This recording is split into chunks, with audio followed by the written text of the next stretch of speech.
Hello students, देखिए आप लोगों ने टेंथ के एग्ज़ाम दिए थे। टेंथ के एग्ज़ाम के बाद में आपका रिजल्ट आया और रिजल्ट में जो भी आया उसके हिसाब से आप लोगों ने सब्जेक्ट को चूज किए और सब्जेक्ट में जिन बच्चों ने मैथ्स लिया है उन बच्चों का मैथ्स में स्वागत है। आइए और मैथ्स पढ़ते हैं उन लोगों के बच्चों के साथ में। देखिए, मैं मैथ्स के बारे में आपको बता देता हूं कि मैथ्स में आप लोगों ने 10th बेस पे जितना भी पढ़ा है, 10th बेस तक आपने जितना भी पढ़ा है वो सिर्फ आपके फॉर्मूलेज वगैरह वगैरह, जैसे a माइनस बी की whole square, a plus B की whole square, a minus B की होल क्यूब, ये फॉर्मूले आप लोगों ने पढ़े थे, वो आगे तक चलेंगे। लेकिन यहां पर जो 11th स्टैंडर्ड है साइंस के स्टूडेंट के लिए वो इतना आसान होने वाला नहीं है, क्योंकि उस बच्चे के लिए 10th स्टैंडर्ड जो आप पढ़ के आए हैं उससे बिल्कुल से एकदम से अलग सिलेबस है।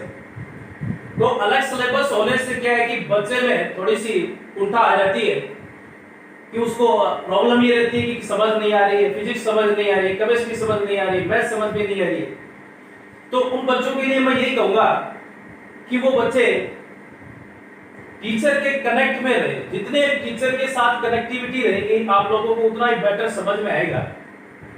तो देखिए, मैथ्स में जो चीजें चल रही हैं 10th तक आपने जितना भी पढ़ा बहुत अच्छा पढ़ा, लेकिन यहाँ 11th क्लास में जो ही आप प्रवेश करेंगे तो सबके सब टॉपिक आपने कभी पढ़े नहीं है, ऐसे टॉपिक चलते हैं। लेकिन उन टॉपिक्स को देख के आपको घबराना नहीं है, आपको उससे सीखना है। क्या करना है? आप लोगों को सीखना है। और सीखने का तरीका यही है कि टीचर यहाँ बोर्ड पे जो भी चीज बता रहा है उनको आप अच्छे से समझिए, उनका प्रैक्टिस कीजिए।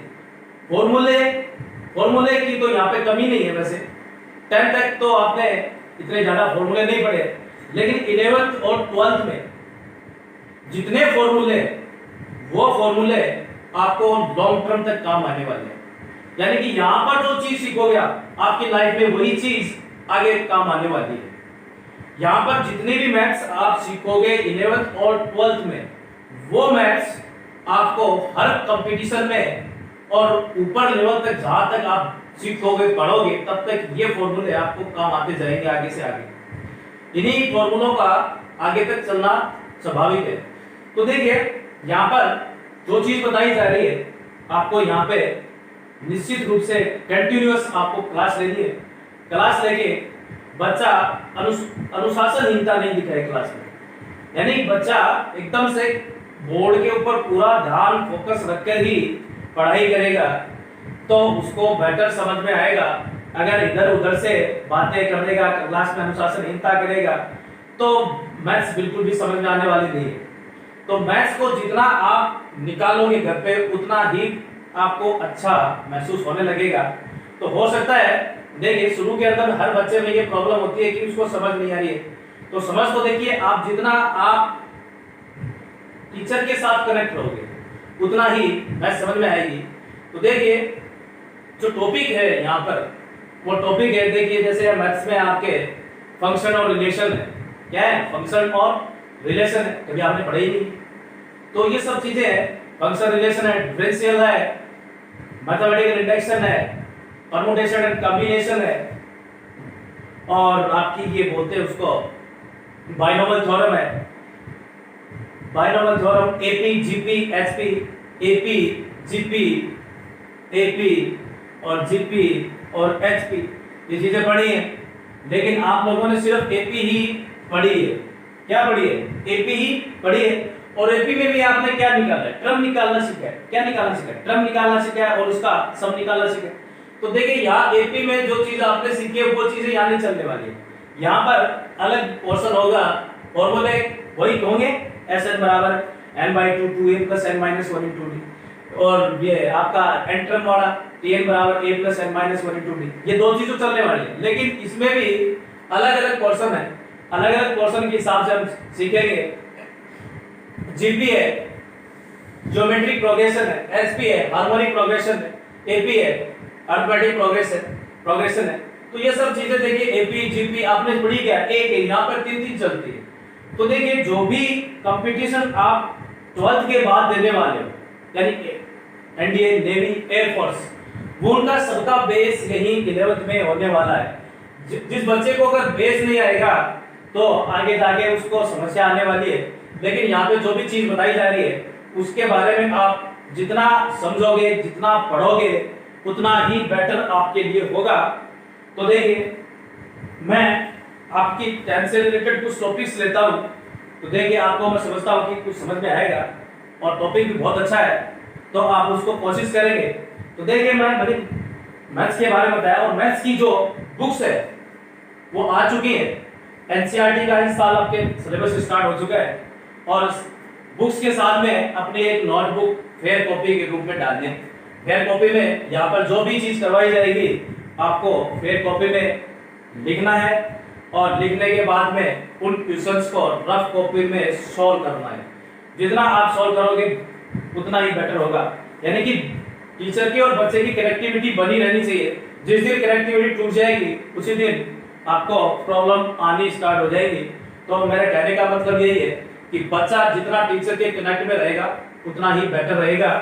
तो देखिए आज मैं कुछ टॉपिक मैंने बताया कि एपी है, जीपी है, एचपी है आपके जो सिलेबस के अंदर है, और रिलेशन एंड फंक्शंस है, अरिथमेटिक, ज्योमेट्रिक और एचपी है, permutation and combination and differential है, बाइनोमियल थ्योरम है, ये सब चीजें आपके आने वाली है।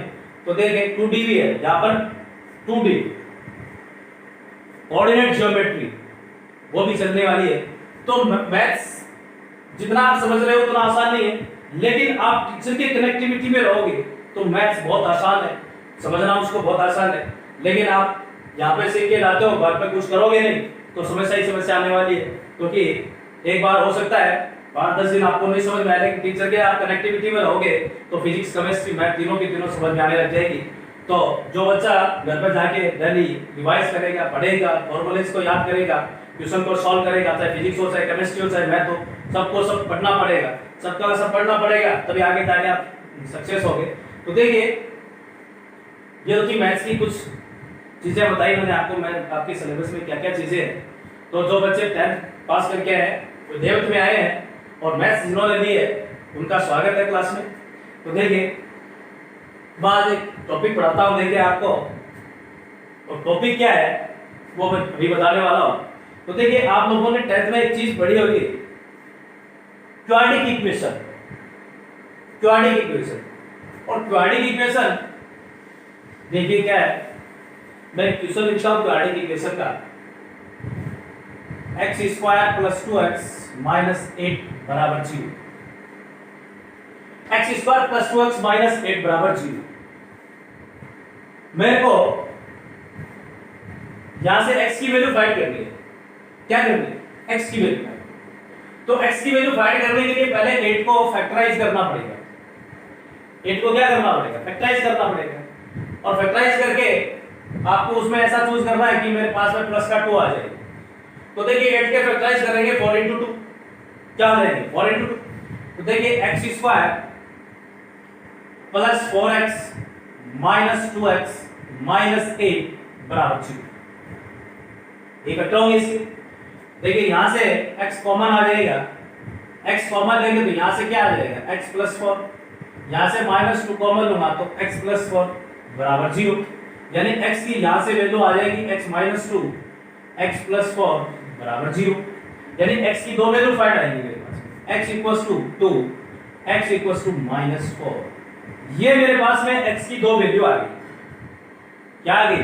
x की दो वैल्यू आ गई, यानी कि x की दो रियल नंबर आ गए मेरे पास में। यानी कि x क्या है? एक रियल नंबर है। x = -4 भी क्या है? एक रियल नंबर है। क्या है? रियल नंबर से ये x की दो वैल्यू मेरे को प्राप्त हुई है। वो क्या है? x की दो वैल्यू रियल नंबर है। अगर देखिए एक क्वाड्रेटिक इक्वेशन और लेता हूं मैं, तो देखिए इसको आप फैक्टराइज करते हैं, x² + 4 = 0। ये क्वाड्रेटिक इक्वेशन है, x² + 4 = 0। तो देखिए मैं इसके फैक्टराइज करूं, x² ये क्या हो जाए? x² + 4 = 0। x की यहां से वैल्यू निकालूं तो x स्क्वायर बराबर क्या है -4। तो x इक्वल्स टू क्या है अंडर रूट -4। क्या यहां से रियल वैल्यू निकलेगी? क्या यहां से रियल वैल्यू निकलेगी? क्योंकि ये पॉसिबल ही नहीं है। क्या नहीं है? पॉसिबल नहीं है, क्योंकि माइनस के अगर रूट के अंदर माइनस आए तो उसकी वैल्यू क्या नहीं है? पॉसिबल ही नहीं है, डज नॉट एग्जिस्ट। x की वैल्यू यहां पर डज नॉट एग्जिस्ट है। क्या है? Does not exist. तो इस प्रकार के इक्वेशन को सॉल्व करने के लिए मेरे पास एक टॉपिक है। देखिए x की जो रियल वैल्यू आई क्वाड्रेटिक इक्वेशन से हमने निकाल ली, लेकिन ये भी क्या है? एक क्वाड्रेटिक इक्वेशन है, लेकिन यहां पर कोई x की रियल वैल्यू प्राप्त नहीं हो रही है। मेरे को x की कोई रियल वैल्यू प्राप्त नहीं हो रही है। तो यानी कि इस प्रकार की क्वाड्रेटिक इक्वेशन की वैल्यू फाइंड करने के लिए मेरे पास में एक टॉपिक है जिसको बोलते हैं कॉम्प्लेक्स नंबर। क्या बोलते हैं? Complex number. ये कॉम्प्लेक्स नंबर क्या है वो देखिए। टॉपिक है हमारा कॉम्प्लेक्स नंबर, और चैप्टर है ये 5 का एनसीईआरटी। तो देखिए अब मैं पढ़ा रहा हूं आपको कॉम्प्लेक्स नंबर। थोड़ा नहीं पढ़ाएंगे, ज्यादा नहीं पढ़ाएंगे, थोड़ा पढ़ाएंगे, थोड़ा थोड़ा करके आप लोगों को देंगे सवाल। तो देखिए कॉम्प्लेक्स नंबर, मेरे पास एक कॉम्प्लेक्स नंबर है, इसको डिनोट किससे करेंगे? z से। z क्या है? एक कॉम्प्लेक्स नंबर। z को कॉम्प्लेक्स नंबर से डिनोट करेंगे। तो देखिए z बराबर x plus iota y। z क्या है? एक कॉम्प्लेक्स नंबर है, और वो कॉम्प्लेक्स नंबर क्या है? x plus iota y। ये जो i दिख रहा है, ये जो i है, इसको बोलते हैं iota. I O T A, iota. क्या बोलेंगे? ग्रीक वर्ड है आयोटा, साइंटिस्ट का नाम है आयोटा जिसने ये चीज दी है। तो देखिए मेरे पास कॉम्प्लेक्स नंबर है z बराबर x प्लस आयोटा y। क्या है? x plus iota y। ये एक मेरे पास में कॉम्प्लेक्स नंबर है। तो देखिए z बराबर x प्लस आयोटा y। अब इनको देखिए क्या करेंगे? ये जो x है ये होता है इसमें रियल पार्ट। क्या होगा? Real part. x को क्या कहेंगे? Real part. y को क्या कहेंगे? Imaginary part. क्या कहेंगे? i को क्या कहेंगे? सॉरी, y को क्या कहेंगे? Imaginary. i m a g i,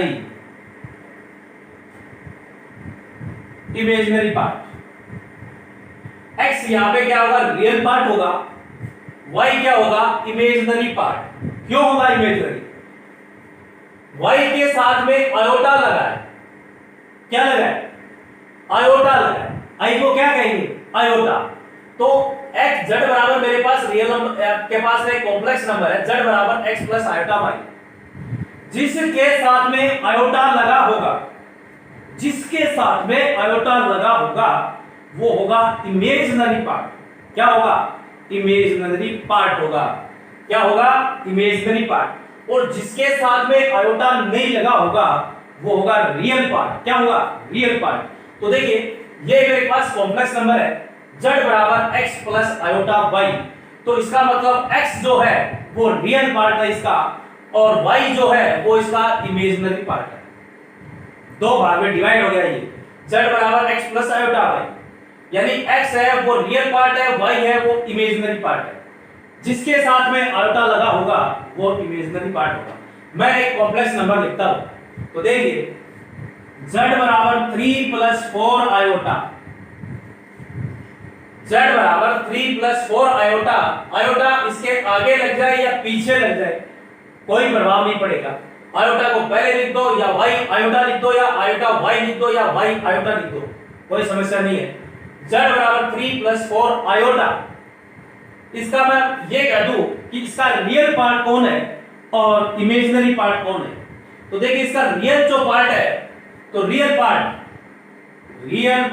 क्या हो जाएगा भाई? रियल पार्ट क्या है इसका? 3। इमेजिनरी पार्ट, इमेजिनरी पार्ट क्या हो जाएगा 4। अब देखिए इसको इमेज पूरा नहीं लिख के, रियल पार्ट नहीं लिख के, इसको क्या लिखते हैं, इस पार्ट को क्या लिखेंगे, रियल जेड, ऐसे लिखते हैं। इसको रियल पार्ट में लिख के क्या लिखते हैं, रियल जेड, और इसको क्या लिखते हैं, आई एम जी करके इमेजिनरी जेड, या आई एम जेड, या इसको ऐसे लिखते हैं आई एम जेड। यानी कि इसको पूरा न लिख के, रियल पार्ट न लिख के, इसको क्या लिखते हैं, real Z, are E Z, और इमेजिनरी को क्या लिखेंगे, आई M Z. Imaginary, I am का मतलब हो गया इमेजिनरी जेड, जेड क्या है, ये है। यानी कि इस कॉम्प्लेक्स नंबर का real part are E Z क्या है, 3 है, तो मैं इसको पूरा रियल पार्ट में लिख के कैसे लिखूं, आर ई जेड, क्या लिखूं, आर ई जेड, यानी कि आर ई जेड का मतलब रियल पार्ट क्या है इसका 3, इमेजिनरी जेड क्या है इसका, इमेजिनरी जेड कितना है इसका 4, यानी रियल पार्ट 3, इमेजिनरी पार्ट 4, पूरा न लिख के इसको आर ई जेड और I M Z equals to 3 और 4 लिखेंगे। ये बात समझ में आ गई। ये तो था कि कॉम्प्लेक्स नंबर को कैसे डिनोट करते हैं, z बराबर x plus iota y, x क्या होगा y क्या होगा, ये चीजें थी। अब देखिए इसमें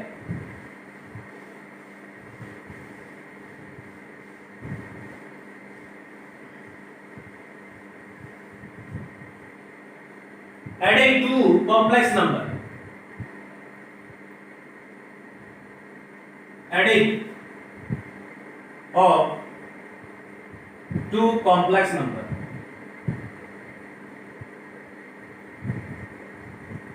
देखिए आपको ऐड करना है दो कॉम्प्लेक्स नंबर, यानी कि मेरे पास में है एक कॉम्प्लेक्स नंबर है z1 a plus iota b, a plus iota b, एक कॉम्प्लेक्स नंबर तो ये। दूसरा कॉम्प्लेक्स नंबर है z2 बराबर a1 a plus iota b, और z2 बराबर है c प्लस आयोटा d। देखिए टू कॉम्प्लेक्स नंबर है, मेरे को ऐड करना है टू कॉम्प्लेक्स नंबर को, यानी कि टू कॉम्प्लेक्स नंबर को क्या करना है, ऐड करना है।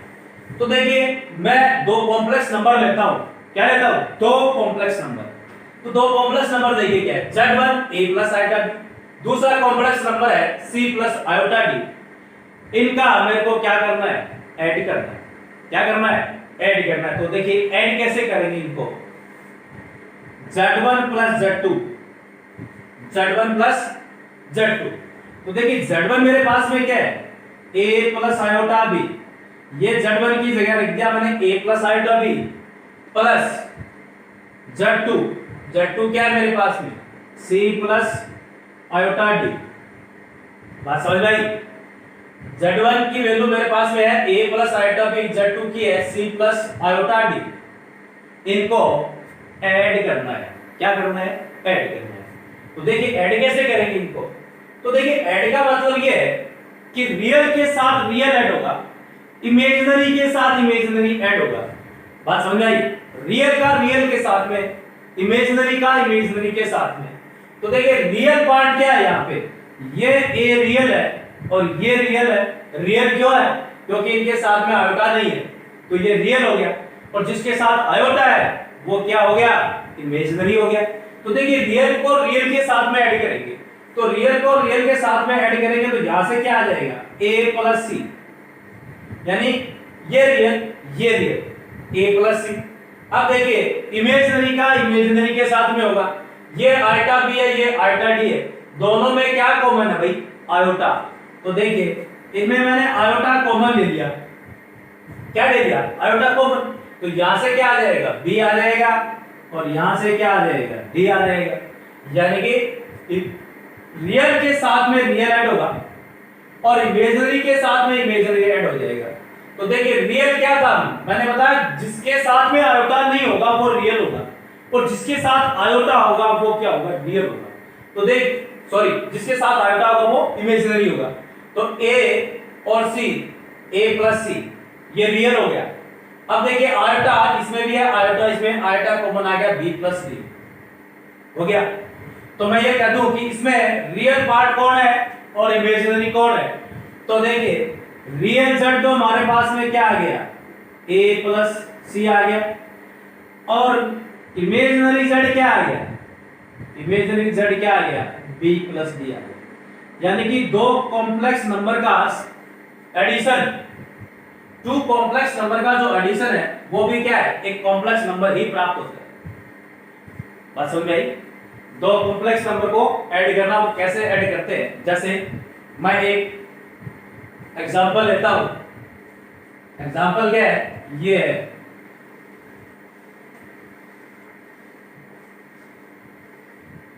देखिए z1 बराबर मेरे पास में है 3 प्लस 4 आयोटा, और z2 बराबर है मेरे पास में 3 माइनस 4 आयोटा। z1 बराबर मेरे पास में 3 प्लस 4 आयोटा, z2 बराबर है 3 माइनस 4 आयोटा। मैंने दो कॉम्प्लेक्स नंबर ले लिए और दो कॉम्प्लेक्स नंबर का मेरे को ऐड करना है। क्या करना है, ऐड करना है। तो ऐड कैसे करेंगे, z1 plus z2, z1 plus z2। तो देखिए z1 मेरे पास में क्या है, 3 प्लस 4 आयोटा, 3 प्लस 4 आयोटा, और प्लस z2, z2 क्या है, 3 minus 4 iota. z1 3 plus 4 iota, z2 क्या है, 3 माइनस 4 आयोटा। अगर इनको मैं जोड़ा तो देखिए प्लस का 4 आयोटा माइनस का 4 आयोटा कैंसिल हो गया, यानी कि यहां से क्या आ गया, 6 आ गया। 3 3 z1 प्लस z2 क्या आ गया, इसका 6 आ गया। यानी कि इसका जो रियल z है वो कितना है भाई, 6 है, और इमेजिनरी z क्या है, यानी कि मैं ये कह दूं इसका इमेजिनरी क्या है, वो 0 है। क्यों है, क्योंकि इसमें इमेजिनरी प्राप्त ही नहीं हुआ हमें। इमेजिनरी यानी कि आयोटा की कोई वैल्यू नहीं है हमारे पास में, तो इमेजिनरी इसमें क्या हो जाएगा, 0 हो जाएगा। तो रियल z क्या आ जाएगा, यहां से रियल z क्या आ जाएगा, 6 आ जाएगा, और इमेजिनरी क्या बचेगा आपके पास में, 0, क्योंकि 6 प्लस आयोटा इंटू कुछ होता है, लेकिन आयोटा के साथ में यहाँ पे कुछ प्राप्त नहीं है, इसका मतलब ये क्या है, 0 है। तो यहाँ से इमेजिनरी z क्या आ जाएगा, 0। बात समझ में आ गई। तो z1 प्लस z2 ये आ गया मेरे पास में 4 आयोटा से 4 आयोटा। दूसरा एक एग्जांपल और ले लेते हैं, देखिए z1 बराबर 1 प्लस आयोटा, और z2 बराबर आ गया मेरे पास में 2 प्लस 3 आयोटा। z1 मेरे पास में 1 प्लस आयोटा, z2 बराबर है 2 प्लस 3 आयोटा। ये दो कॉम्प्लेक्स नंबर है, इन दो कॉम्प्लेक्स नंबर का ऐड करना है। क्या करना है,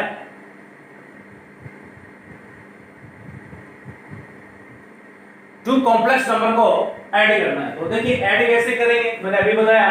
तो दो कॉम्प्लेक्स नंबर को ऐड करना है, तो देखिए z1 plus z2, z1 plus z2। देखिए z1 क्या है, 1 plus iota, 1 plus iota, plus z2, z2 क्या है, 2 प्लस 3 आयोटा, 2 प्लस 3 आयोटा। यानी z1 1 plus iota plus z2 2 plus 3 iota. इनको जोड़ा तो देखिए रियल के साथ में रियल जुड़ेगा, यहां से 1 रियल है, यहां से 2 रियल है, तो 2 प्लस 1 कितना हो गया, 3। आयोटा, ये आयोटा है, इधर 3 आयोटा है, तो आयोटा और आयोटा जुड़ेंगे कितना हो जाएगा, 3 आयोटा प्लस आयोटा 4 आयोटा। बात समझ में आई भाई। z1 1 प्लस आयोटा था, z2 2 प्लस 3 आयोटा। इनको जोड़ा मैंने, सॉरी इनको ऐड किया, इनको क्या करेंगे, ऐड करेंगे। तो देखिए 1 प्लस आयोटा z1 की जगह ये रखा, z2 की जगह 2 प्लस 3 आयोटा रखा। इनको ऐड किया, 1 को 2 से ऐड किया, यानी कि रियल के साथ ऐड होगा, इमेजिनरी के साथ ऐड होगा। तो देखिए 1 और 2 क्या है, यहाँ पे दोनों के दोनों रियल पार्ट है, तो 2 प्लस 1 क्या हो गया, 3। इमेजिनरी क्या था, 3 आयोटा माइनस प्लस का आयोटा, तो कितना हो गया, 4 आयोटा। यानी इसका रियल पार्ट क्या आ गया, 3 आ गया, इमेजिनरी क्या आ गया, इसका 4 आ गया। यानी कि a बराबर कितना आ गया, रियल पार्ट 3 आ गया, b बराबर इमेजिनरी पार्ट क्या हो गया, 4 आ गया। बात समझ में आएगी? तो ये तो था adding of two complex number. अब निकालेंगे difference of two complex number. क्या करेंगे? ये तो था दो कॉम्प्लेक्स नंबर को ऐड करना। अब दो कॉम्प्लेक्स नंबर का डिफरेंस क्या करना। देखिए, difference of two complex number,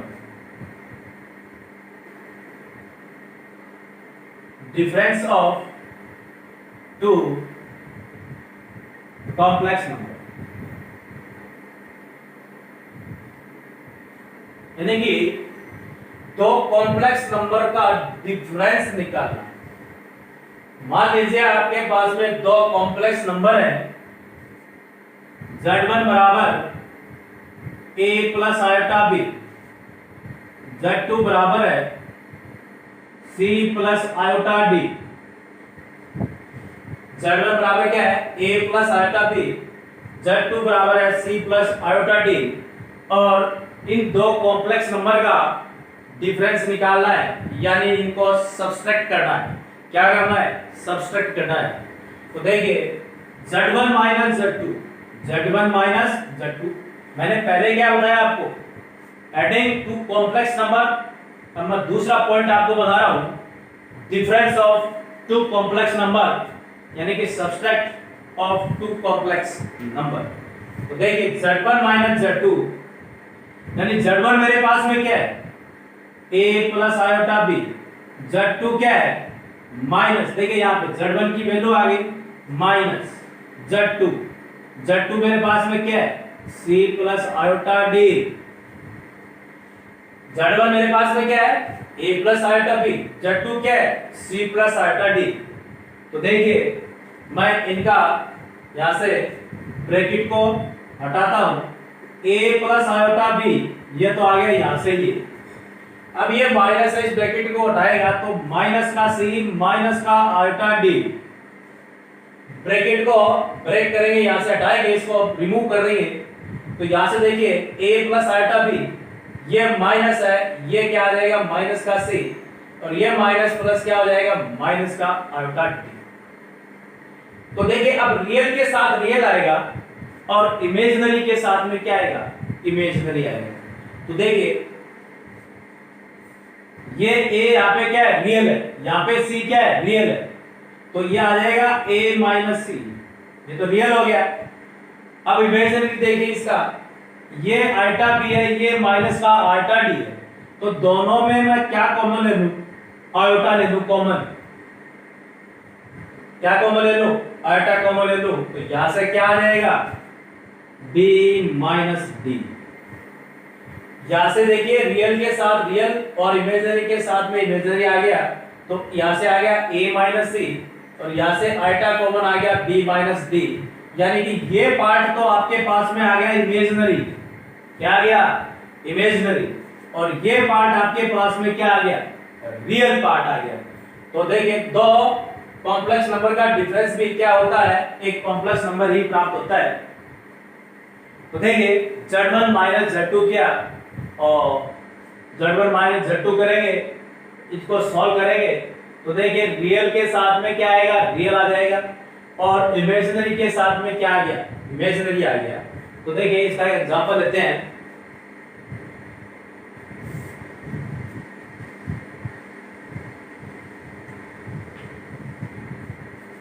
देखिए, Z1 बराबर 2 प्लस 3 आयोटा ले लिया मैंने, और Z2 बराबर 1 माइनस आयोटा ले लिया।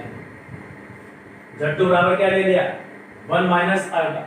दो कॉम्प्लेक्स नंबर है मेरे पास में, Z1 बराबर 2 प्लस 3 आयोटा, Z2 बराबर 1 माइनस आयोटा।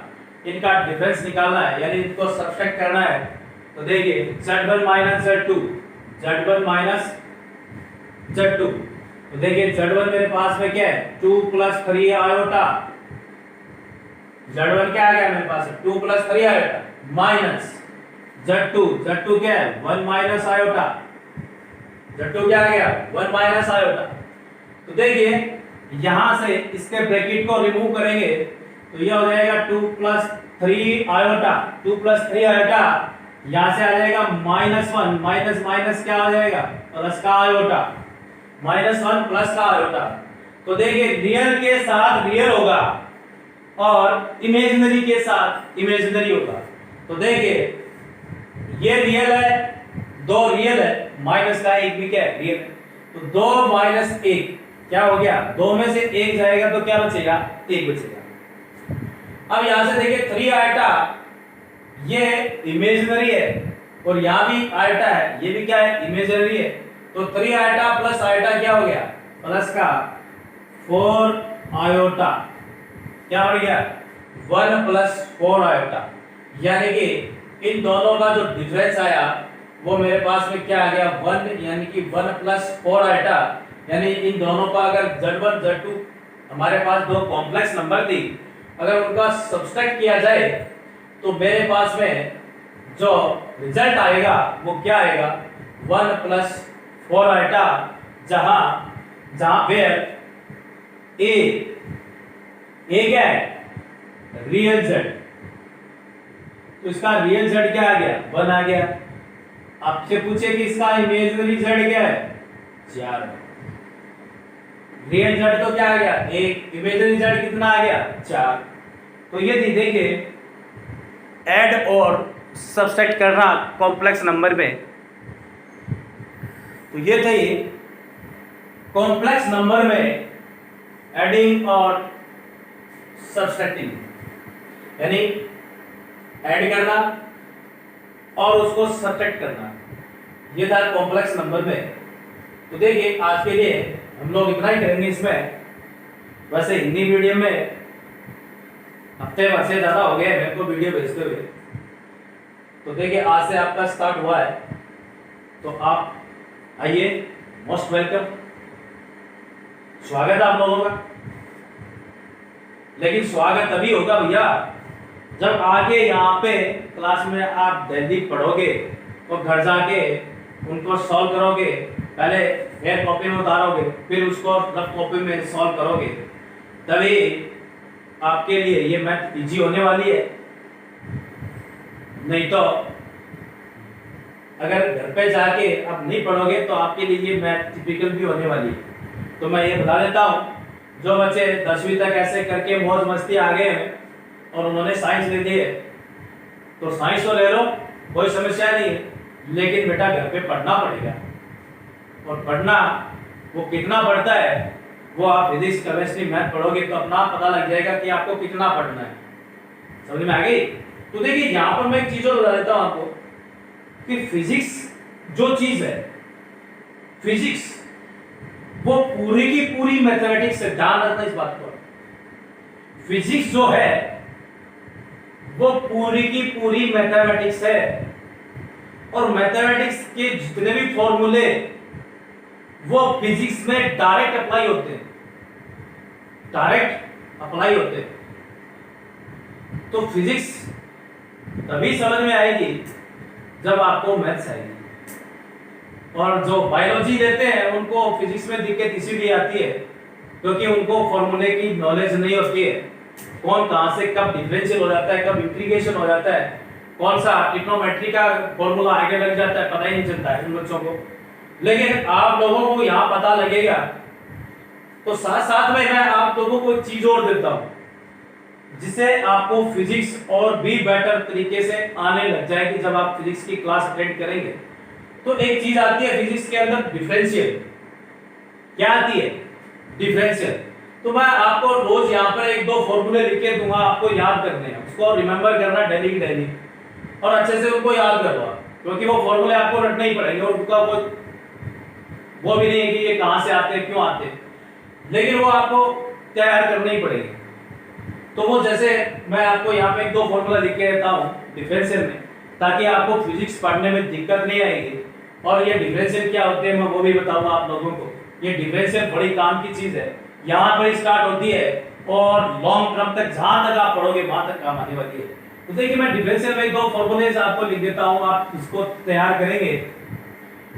देखिए डिफरेंशियल का जो मेन फॉर्मूला है वो यही है, d/dx x की पावर n। ये जो है d/dx ये सिंबल होता है डिफरेंशियल का। क्या होता है?